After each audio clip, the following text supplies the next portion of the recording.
Sejam muito bem-vindos, amados meus, a mais uma aula. Agora, para a gente tratar sobre o golpe civil-militar de 1964. Este é um assunto bem interessante, porque ele depende do examinador, né? É a visão do examinador, ela é o norte que nós temos que ter para conseguir acertar as questões referentes ao período militar, né? E no seu edital tem dois títulos sobre o período militar. O primeiro é sobre o golpe civil-militar, né? E o segundo são sobre os movimentos de resistência ao período militar. Isso me demonstra claramente uma perspectiva histórico-política do examinador. E é dentro dessa perspectiva histórico-política do examinador que nós vamos trabalhar. Porque, afinal, a nossa função aqui é fazer com que você acerte as questões de prova, né? Você acertando as questões de prova, tá tudo certo, certo? É só isso a nossa intenção, beleza? Então, quando a gente fala sobre o golpe civil-militar de 64, você percebe claramente um detalhe muito importante. Olha o que o examinador pediu. Ele falou assim, primeiro o termo golpe. Então ele é adepto da perspectiva que houve um golpe. Alguns outros chamariam de revolução ou contra-revolução, né? Mas aqui ele falou golpe. Então ele é adepto do golpe. Porém, ele é adepto da ideia de um golpe mais contemporânea, né, de historiadores mais contemporâneos a nós, ou seja, com uma perspectiva mais clara do que foi essa perspectiva do golpe. Por isso que ele vai dizer, olha, é um golpe civil. Então isso significa que, segundo esses historiadores, né, e eu concordo com eles, você teve uma participação civil muito importante no processo da iniciação do governo militar. Perfeito? Por isso ele fala, ó, é um golpe civil. Civil o quê? Civil militar. E aí fica bastante óbvio, né? A maior parte das vezes você ouviu falar no termo golpe militar.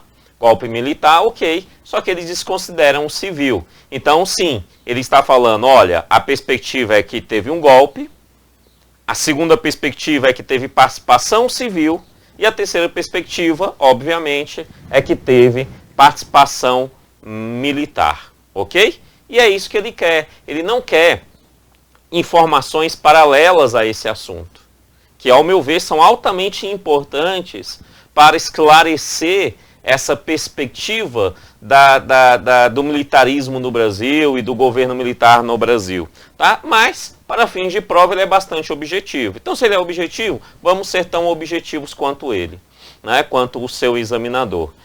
Primeira coisa, de uma forma bem genérica para a gente entender. Em 64, quando aconteceu o golpe, nós estávamos em um período de Guerra Fria. Então você tinha uma guerra ideológica mundial entre a perspectiva capitalista liderada pelos Estados Unidos da América e a perspectiva socialista liderada pela União Soviética. E ambos queriam conquistar o mundo, ideologicamente, com as suas perspectivas, quanto até mesmo fisicamente, principalmente no caso da União Soviética, né? Então você tinha essa perspectiva, o mundo era bipolar. O Brasil era aquilo que à época era chamado de terceiro mundo, ou seja, era um país que em teoria era capitalista, mas era um capitalista pobre. Por quê? Primeiro mundo, país capitalista rico. Segundo mundo, país socialista. Terceiro mundo, país capitalista pobre. Perfeito? Os países capitalistas pobres eram aqueles que o socialismo, que a União Soviética, tentavam abarcar para o socialismo.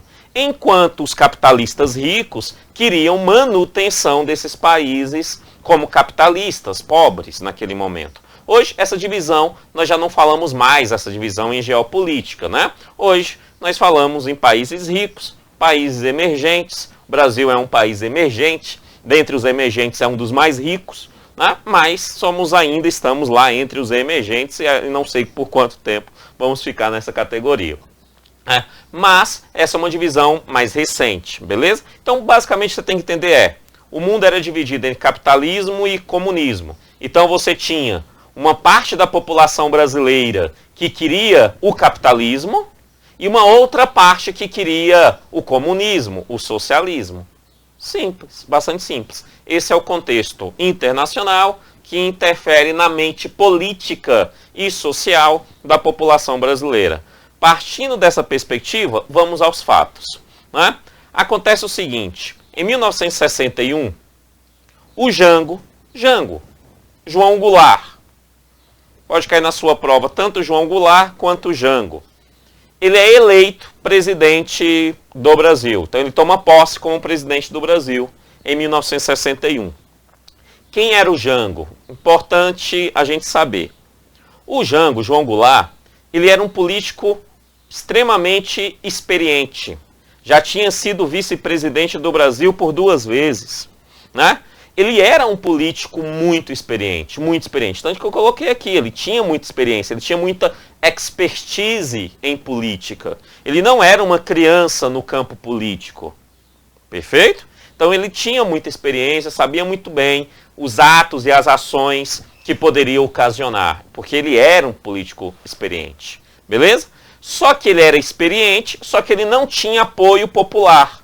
Ele não tinha apoio da grande massa da população. Ele tinha apoio, sim, de grupos relacionados à sua perspectiva política, a seu espectro político. Ele tinha grupos organizados que o apoiavam nesse espectro político, mas ele não era amado pelo povo. Deixa eu ser mais claro para você entender.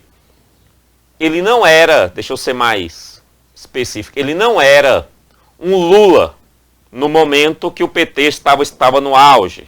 Ele não era um Lulinha Paz e Amor. Ele não era Juscelino Kubitschek. Ele não era Getúlio Vargas, que teve um queremismo. Ele não era nem um Jair Bolsonaro, que tem um apoio forte de um grupo de pessoas ao seu lado. Então, ele era um político muito experiente, que pela sua experiência e pelas suas artimanhas políticas, chega à presidência da República, mas sem apoio popular de fato. Entendemos? Beleza. E, voltando à ideia da Guerra Fria, o espectro político do Jango era de centro-esquerda. De centro-esquerda. Ou seja, ele era um político, então ele vivia no campo governamental, perfeito, convivia com políticos altamente tradicionais, né? Mas ele tinha um pezinho à esquerda. Isso foi o suficiente para colocá-lo como comunista, taxá-lo de comunista.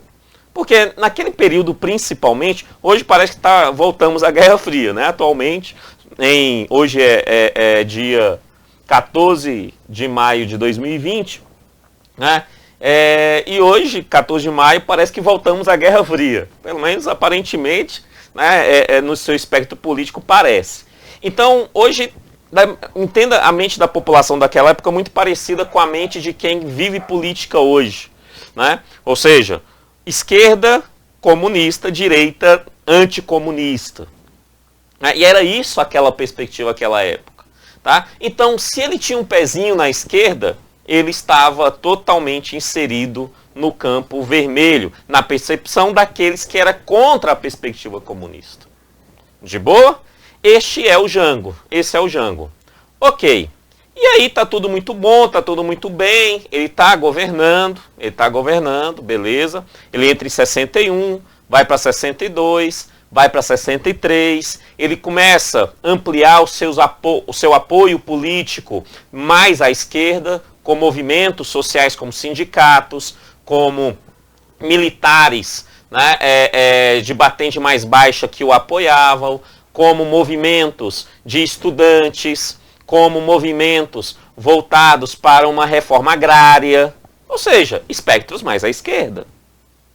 Ele começa até a ampliar essas perspectivas, até que o mês de março de 1964, no último ano do seu mandato, no mês de março de 1964, ele coloca as asinhas para fora.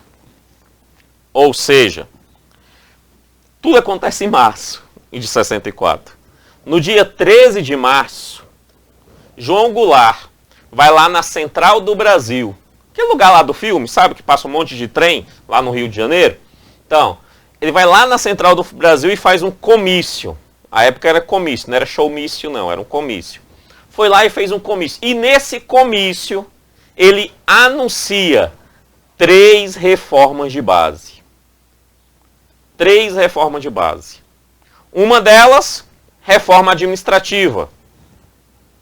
Uma reforma administrativa. Que até aí não era um espanto político. Segundo, uma reforma bancária. Já começou a interferir nas ideias de interesses de grupos elitizados. E o terceiro, que vai claramente dar a ele a cara de comunista, a reforma agrária. A reforma agrária. Então ele fala, temos que fazer uma reforma agrária. Temos que dividir as terras. Esses grandes latifundiários que não produzem, não pode ter essa quantidade de terra. Vamos dividir a terra com um pequeno povo para dividir. Então temos que fazer uma reforma agrária. Beleza? Quando ele faz isso, eleva o medo da população brasileira, isso socialmente acontecendo. Ele fala, as pessoas escutam, o discurso é replicado e as pessoas começam a criar conjunturas que são replicadas e aí vai criando um espectro mental, né, sobre a perspectiva social daquele fato. E no espectro mental que surgiu, principalmente da população não tão politizada, foi a seguinte, e politizada também à direita, né? Foi a seguinte, o Jânio, o Jango, né? O Jânio não. O Jango, o João Goulart, ele deseja transformar o Brasil em uma Cuba. Essa era a ideia, em uma nova Cuba. Só lembrando que Cuba, na Revolução Cubana, com Fidel Castro, com Che Guevara, né, e outros, matou mais de 17 mil pessoas. Só lembrando isso. Matou mais de 17 mil pessoas. Perfeito? E gerou, então, um conflito, isolamento de Cuba, da América e tal. Então, fez com que aquela pessoa que estava acostumada com o capitalismo, mesmo com o capitalismo de terceiro mundo, mas estava acostumado com ele, né, fez falar, eu não quero isso para o Brasil. Entendeu? Então, esse ato, esse comício, só acende o estopim. Ele acende o estopim. Não explode ainda, mas ele acende o estopim para acontecer, então, o golpe civil-militar. E aí começa-se tudo pela área civil. É interessante isso. Porque tudo começa pela área civil. Como assim, Kenengé? Olha o nome que o examinador te pediu. Golpe civil-militar. Os militares agem porque eles têm apoio civil. Entendeu? Os militares agem porque eles têm apoio civil. E esse apoio civil é levado a público no dia 19 de março. Tudo acontece em março. No dia 19 de março. Por quê? Porque nesse dia vai acontecer a passeata da família com Deus pela liberdade. Traduzindo, representantes da Igreja Católica, classe média, acostumada com esse capitalismo, e proprietários do grande capital financeiro, latifundiários, industriários, comerciários, entre eles até Roberto Marinho, dono da Rede Globo, jamais esqueçam disso, começam a ir contra o Jango e as suas reformas. Eles vão dizer, não, essa reforma não dá, por quê? Porque nós queremos liberdade, e uma coisa que não se tem no comunismo soviético, a perspectiva soviética, né, era a liberdade. O que não se tem em Cuba é a liberdade. Então nós queremos sim a liberdade como um todo. Perceba que a sociedade, no seu sentido amplo, a igreja, que dava um fundamento moral, inclusive em relação a pessoas sem viés político, mas que escutavam os sacerdotes, a classe média, que já tinha algum conhecimento, e obviamente o poder econômico do país, com muitos interesses e muitos políticos debaixo do seu chapéu, debaixo do seu guarda-chuva, fala, não queremos a reforma e não queremos Jango. Até aqui, nós não sabíamos o que iria acontecer. A população brasileira não tinha necessariamente uma noção que teria um golpe. Era uma manifestação política contra uma possibilidade que Jango queria, que era a reforma. Beleza? E aí isso gera essa perspectiva bipolar dos argumentos políticos à época, muito parecido com o que nós estamos tendo no Brasil em 14 de maio de 2020. Muito parecido. Quem é esquerda, quem é direita? Vamos discutir. Então, quem é da direita puxa sardinha para quem é da direita, quem é da esquerda puxa sardinha para quem é da esquerda, e assim vai acontecer no mundo, e naquela época também isso vai acontecer. Só que essas ações termina chegando nos militares. Por quê? Porque os militares fazem parte do Brasil. Então isso significa que tinha militares à direita e militares à esquerda. Óbvio que se Jango era o espectro da esquerda, os militares à esquerda estavam do lado de Jango. E os militares à direita estavam do lado das oligarquias fundiárias, econômicas, industriais. Ok? Beleza? E o que vai acontecer é o seguinte. Entre os dias 25 e 27 de março. Tudo começou no dia 25. Parecia que ia ser uma festa, mas se estendeu até o dia 27. Vou resumir aqui os fatos que aconteceram. Entre os dias 25 e 27 de março, acontece o que a gente chama de Revolta dos Marinheiros. Como assim, Kennedy? Os marinheiros de patente mais baixa, vinculados à perspectiva mais à esquerda, mais socialista, mais a Jango, mais de apoio a Jango, vão fazer a festa. Uma festa lá dos marinheiros e tal. E aí eles vão para o Sindicato dos Metalúrgicos da Guanabara. E lá, nesse ambiente, eles organizam essa festa. É interessante você perceber quem são os convidados da festa. Quem são os convidados da festa? Olha quem estava lá. Você tinha lá representantes de sindicatos. Te pergunto, sindicatos é mais à esquerda ou é mais à direita? Representantes da Associação de Estudantes, a UNE da época, é mais à esquerda ou mais à direita? João Cândido, esse é um cara da revolta da Chibata. Era um dos revoltosos lá da Chibata, um negro marinheiro, né? Que ficou como símbolo da revolta da Chibata. E ninguém mais, ninguém menos do que o seu nosso queridíssimo e amadíssimo Leonel Brizola. O trabalhista Leonel Brizola. Mais à direita ou mais à esquerda? Essa galera toda, e aí ficou claro, à esquerda, vão dar apoio público a João Goulart.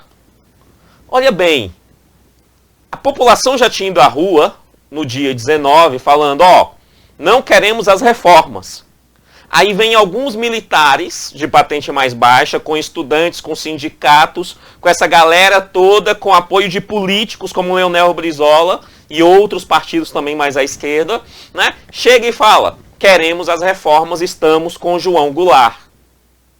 É óbvio que gera um conflito social na parada. Só que você tem militares envolvidos nesse processo. Quando se tem militares envolvidos nesse processo, os militares que lá dentro estavam de patente mais baixa, vão a favor de João Goulart e as reformas. Mais à esquerda, mais socialista. Quando isso acontece, o alto oficialato da Marinha vê o que acontece e vê que aqueles marinheiros estavam descumprindo as ordens militares, a hierarquia militar. Por quê? Porque eles reclamaram da Marinha, falaram, ó, a gente tem aqui uma péssima qualidade de vida aqui dentro, tal. Isso não pode ser feito dentro de Forças Armadas. Existe hierarquia, perfeito? E ainda começaram a falar, ó, João Goulart tá certo, vamos fazer as reformas, né? E os oficiais da Marinha que são contra isso, os oficiais das Forças Armadas que são contra ao que o Jango está querendo, é contra o Brasil, aquele negócio todo. Ou seja, esses militares de patente baixa entraram em uma diretamente com os militares de patente alta. Os oficiais, principalmente o ministro da Marinha, manda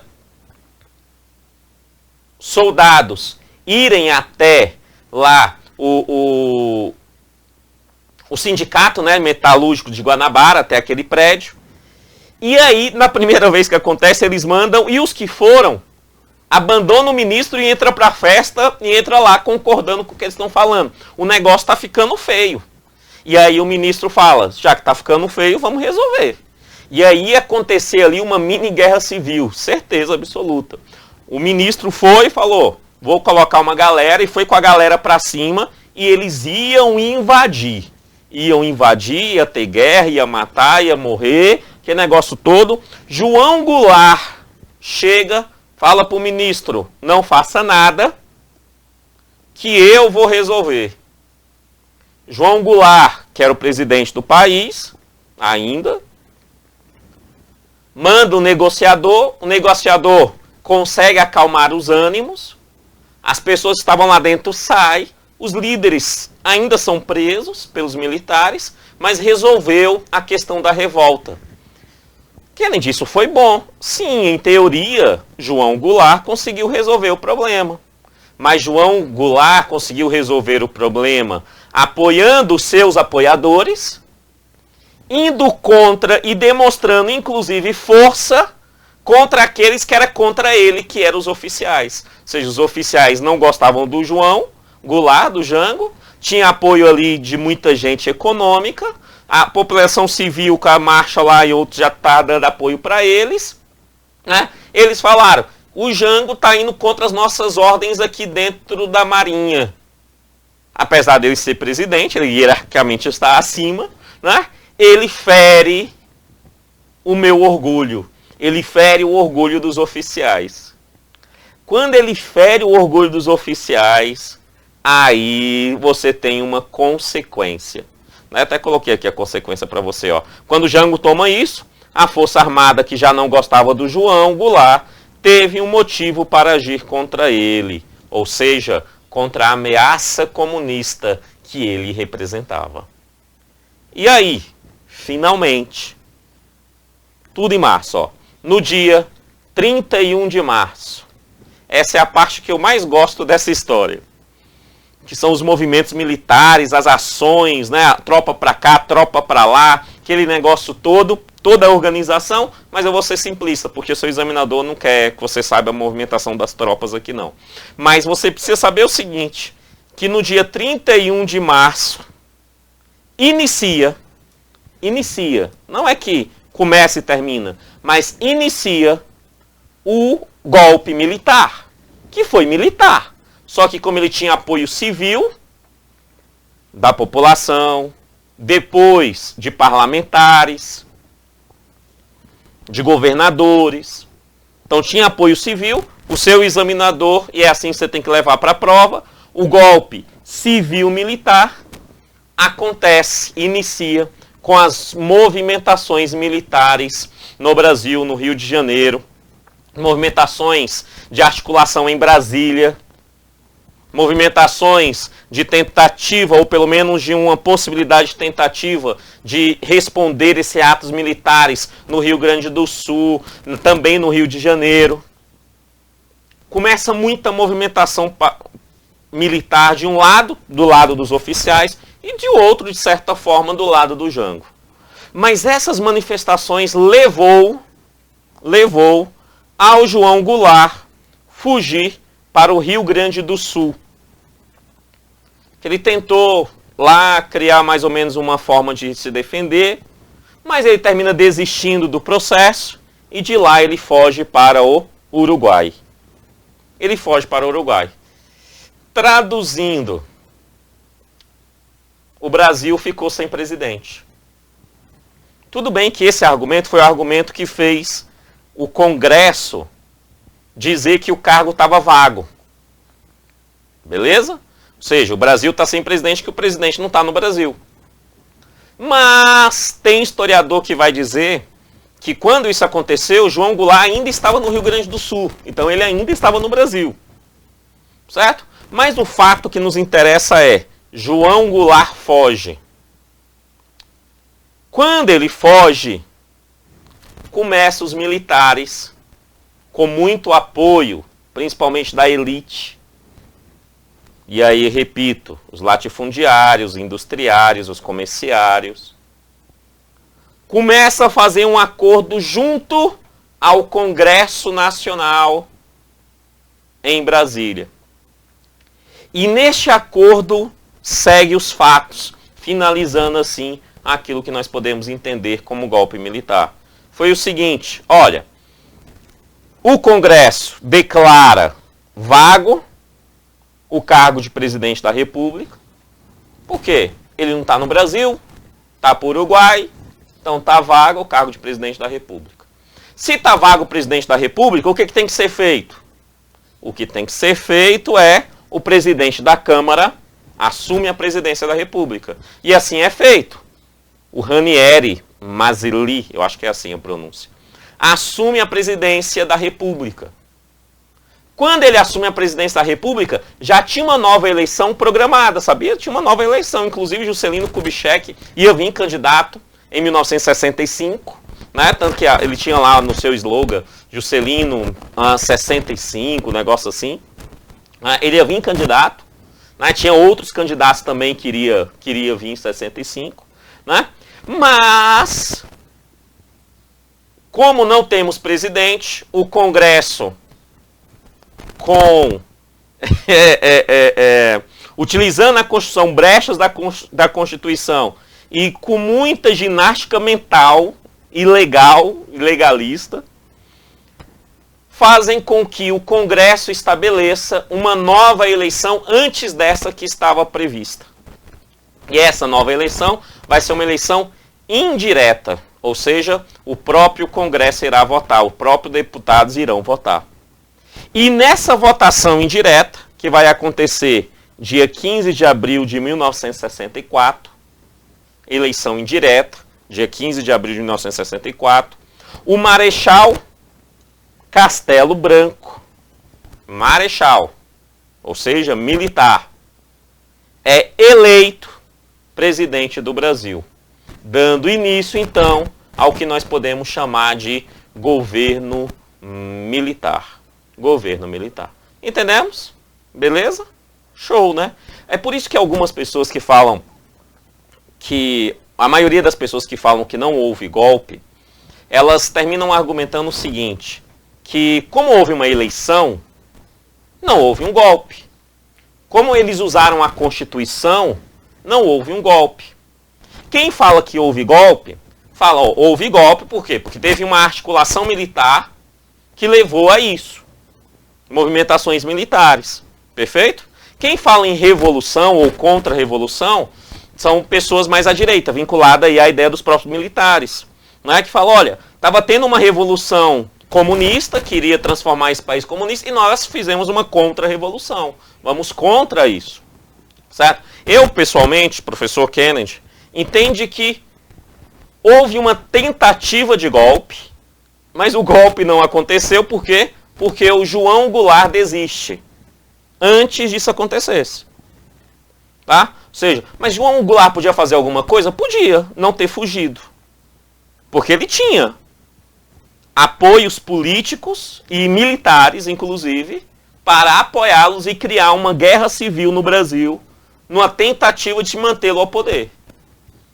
Esse apoio existia, mas os defensores do João Goulart vão dizer, ele não quis fazer isso porque ele não queria derramamento de sangue. Ponto, ponto, beleza? Mas o seu examinador é claro, isso que eu acabei de explicar para você, é um golpe civil, teve apoio civil, militar, porque os militares agiram exatamente nesses passos, tendo como principal elemento o mês de março de 1964, com todos aqueles pontos. Muito obrigado, que Deus abençoe e até a próxima aula. Valeu, tchau, tchau.